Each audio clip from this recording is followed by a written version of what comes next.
Welcome back to the Greenfinch Project. This is the third part of the colour series.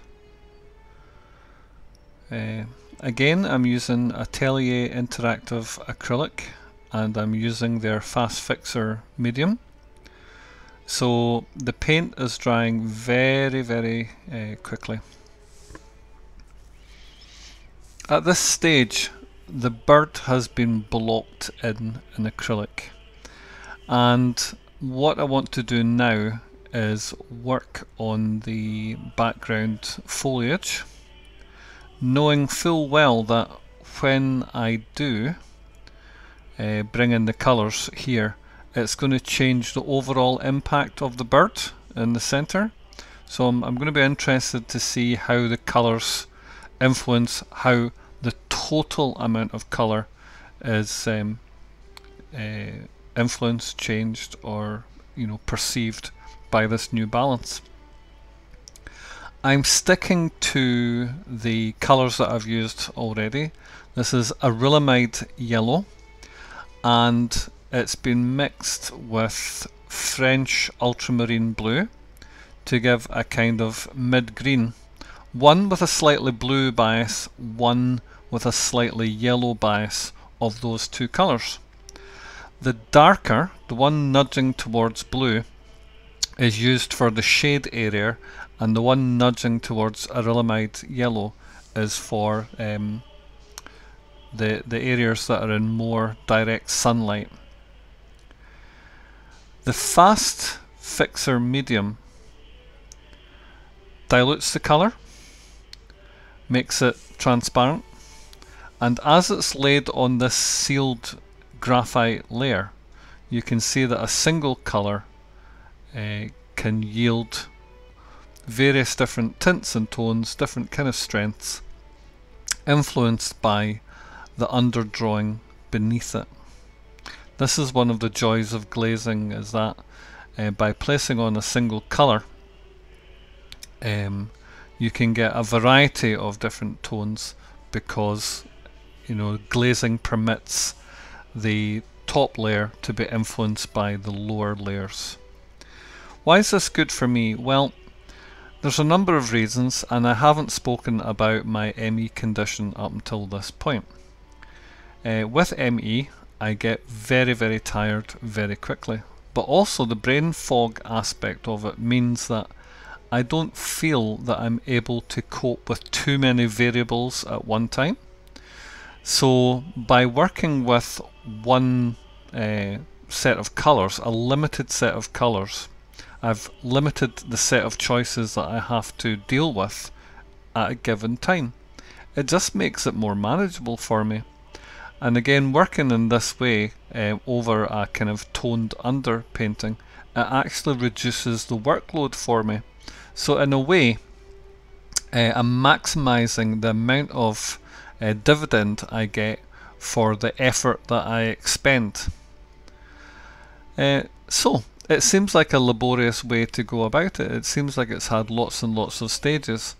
I think that's largely due to the fact that I can only work in small bursts for a short period of time, and so it seems to have dragged out a lot longer than is actually true in reality.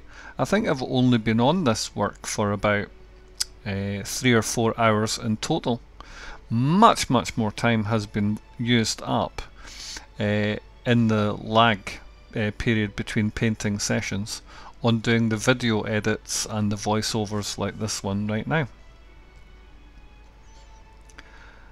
The other reason that I quite like working this way is that by step I can see the changes that I'm making, and I kind of, I've mentioned this phrase before, you kind of creep up slowly, bit by bit, on the finished result that you're looking for.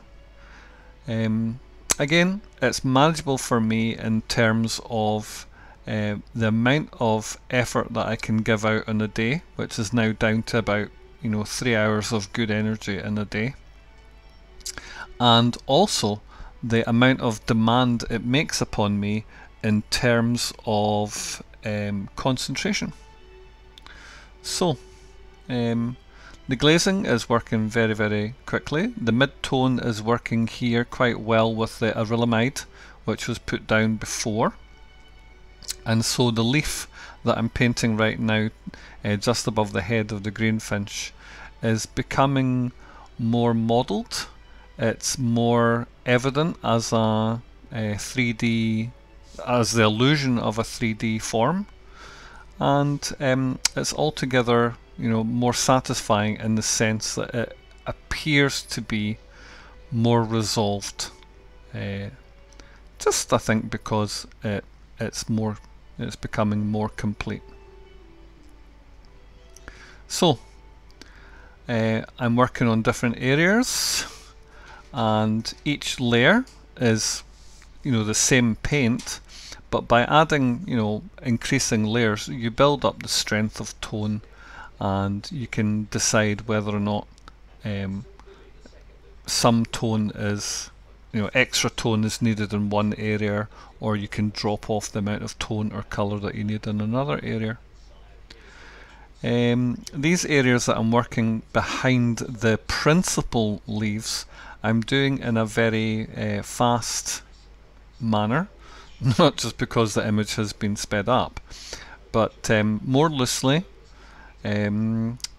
less careful, and it's just to give a sense that there is tone there.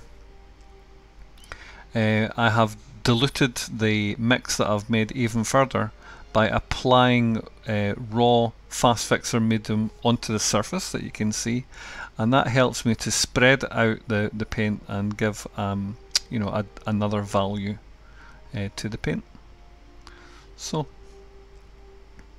I feel that the image is much more balanced, but the next step for me is to treat this as an underpainting and graduate onto, you know, oil paints, whether they are Griffin alkyd paints using liquin, or artisan water mixable oil paints using the media that goes with that.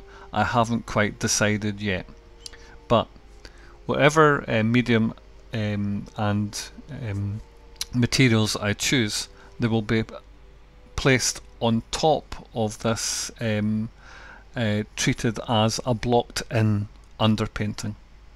So it'll be interesting to see what happens, and I hope you can join me for that. Thanks for listening in.